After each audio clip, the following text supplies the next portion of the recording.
jika ada wanita yang sudah pernah berzina dan ditinggalkan oleh lelaki itu, kemudian kembali berpacaran dengan lelaki lain, dan lelaki itu sudah tahu masa lalunya dan menerima apa adanya, keluarga juga sudah saling mengenal, tapi untuk menikah ada halangan karena kakaknya yang belum menikah, jadi harus menunggu 2 tahun lagi, Umi.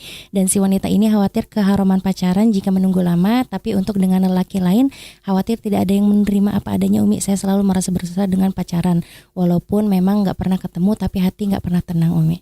Bagaimana, dan untuk melepas juga berat. Baik ya. Paling maslahat. Naudzubillah. Semoga Allah jauhkan kita dari zina dan muqaddimahnya, dan semoga siapapun yang telah terjerumus dalam zina dibimbing oleh Allah untuk bisa benar-benar membenci zina dan bertobat dengan taubat yang sesungguhnya. Amin, amin. Paling baik bagi siapapun yang pernah terjerumus dalam zina ketika menikah, tidak menikah dengan orang yang tahu tentang perzinahannya. Apakah orang yang menzinahinya atau orang yang sudah tahu kisah masa lalu tentang zinanya. Kenapa? Syaitan yajri ala bani Adam majrad dam. Syaitan itu dalam menggoda manusia itu ngikutin aliran darah. Maksudnya ya menyesuaikan dengan kasus kita. Seorang yang laki-laki wanita punya hubungan, maka syaitan akan terus membisikkan zina. Dan nanti ternyata setan itu kan tidak akan berhenti menggoda. Ternyata kok Anda bertaubat, lalu misalnya ada orang yang sudah berzina bertaubat, kok dia menikah dengan orang yang pernah menzinahinya. Artinya dua-duanya punya masa lalu yang tidak baik kan gitu ya.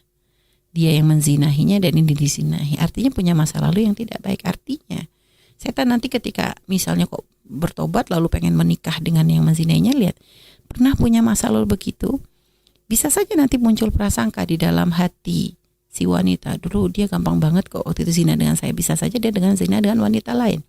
Si laki pun begitu, akan muncul, dulu dengan saya juga gampang banget di sini, gampang banget, mungkin dia akan gampang dengan lelaki lain. Jadi setan tuh akan membisikkan hal-hal tersebut aja. Suami prasangka terus dengan istri juga seperti itu, curiga terus dengan suami. Lihat, itu awal kehancuran. Sama juga begitu, ada mungkin Anda menikah, akhirnya menikah dengan orang yang tidak yang bukan yang berzina dengan Anda, tapi tahu masa lalu Anda, mungkin karena Anda bercerita. Ya, makanya ini apa? Mungkin ya sekarang dia katakan saya terima. Tapi dalam pernikahan Anda menikah bukan sehari 2 hari. Dalam pernikahan misalnya, dia mungkin dalam hidup pernikahan kita nggak tahu lika-likunya seperti apa, tapi bisa saja pengetahuan dia tentang masa lalu Anda yang pernah berzina itu akan menjadikan dia akan semakin lebih mudah merendahkan. Bisa jadi kasusnya misalnya, oh kamu dulu udah pernah gini kok gitu, kamu harusnya syukur dong saya bisa nikah. Bisa saja begitu. Makanya subhanallah, makanya zina itu adalah sebenarnya aib yang harus ditutup. Baik, kenapa sih di dalam syariat kalau ada orang berzina sebelum menikah hukumannya dicambuk lalu diasingkan selama 1 tahun? Tujuan dicambuk ya itu efek jera ya, bahwa itu adalah dosa, ini supaya nanti kamu nggak dicambuk di akhirat kan begitu ya. Tapi diasingkan ini tujuannya apa? Agar semua orang melupakan kisah masa lalunya. Padahal dengan dia keluar itu dia bisa membangun hidup baru. Syukur-syukur gak usah balik lagi kan gitu. Biar dia di sana tidak dikenal sebagai pezina. Karena yang tahu ini kan di sini kampung ini. Tapi di sana orang nggak tahu tentang kisah dia. Sehingga apa? Dia bisa memulai hidup baru. Dia punya kepercayaan diri. Sehingga tidak akan minder, dia akan merasa oh semua orang tahu saya begini. Jadi akhirnya semakin pede dia untuk bisa bertobat tuh semakin lebih mudah. Dan orang pun yang tidak tahu pun tidak akan merendahkan dia. Tapi kalau orang yang tahu kan kisah itu akan terus terngiang, wah ini zina, ini pezina, mantan pezina. Karena itu pekerjaan, auzubillah, itu pezina. Kalau ada mantan preman masih bangga ya, mantan pemabuk bangga, mantan narkoba bangga, tapi mantan pezina itu akan dipandang aib. Ya. Apalagi nanti naudzubillah, belum lagi nanti kalau sampai orang tua dari pihak suami tahu atau apa, ini kan nanti akan bermasalah semuanya. Sehingga makanya subhanallah, kalau memang paling maslahat bagi Anda harus bertobat kepada Allah, bertobat dengan sungguh-sungguhnya, tobat yakin dengan menanamkan di hati dosa Anda itu besar, jangan dianggap remeh. Jangan dianggap hanya sekedar saya mau nikah kok ini, berarti Anda masih pacaran ibaratnya ya. Anda kok masih mau setelah sudah terjerumus kepada zina lalu Anda hubungan lagi dengan laki-laki yang lain gitu ya, dan disuruh nunggu lama gak nikah kok masih mau, berarti Anda tuh belum tobat beneran. Karena kalau Anda sudah tobat, Anda tahu dulu menjadi sebab Anda berzina kenapa? Pacaran. Berarti sekarang kalau memang Anda pengen mulai hidup baru, nih hiduplah dengan cara ya itu membuka pintu pernikahan secepatnya.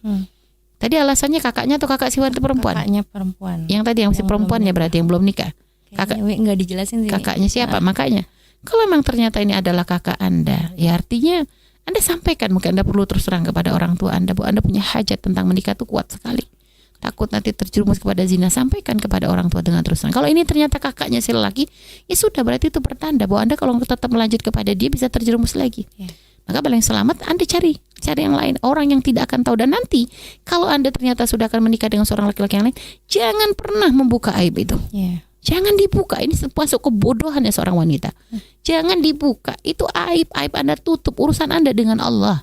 Bahkan seandainya ada orang mungkin yang pernah tahu masa lalu Anda, kok tiba-tiba pengen membuka, Anda tetap tidak diperkenankan untuk mengaku. Bahkan Anda bersumpah nggak apa-apa. Kalau Anda hanya bersumpah dengan Allah untuk menjaga, menutup aib, ini urusan Anda dengan Allah. Anda mungkin bayar kafarah, tapi menutup aib itu hukumnya wajib. Jadi jangan main-main.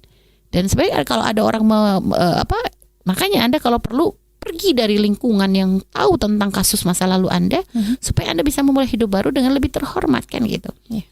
Jadi seperti itu. Jadi tidak maslahat kalau sampai Anda harus menunggu lagi. Anda sudah punya kisah seperti itu, khawatir setan pun menggoda, udahlah dia mau nunggu kamu kok atau apa, nanti Anda akan sangat mudah untuk terjerumus lagi, naudzubillah. Makanya kalau memang sudah tidak ada harapan untuk bisa menikah dengan cepat dengan kasus Anda, karena Anda sudah pernah melakukan hubungan tersebut maka Anda pilih pasangan yang bisa mempercepat, cari pasangan yang bisa mempercepat masalah pernikahan, dan carilah pasangan yang tidak tahu masa lalu Anda. Mulailah dengan hidup baru. Anda adalah wanita yang benar-benar bertaubat atas dosa-dosa Anda, dan jangan sampai Anda mau terjerumus kepada dosa yang sama, naudzubillah. Makanya segala hal yang bisa mengarahkan Anda untuk bisa terjerumus kepada dosa tersebut Anda hindari. Wallahu a'lam bishawab.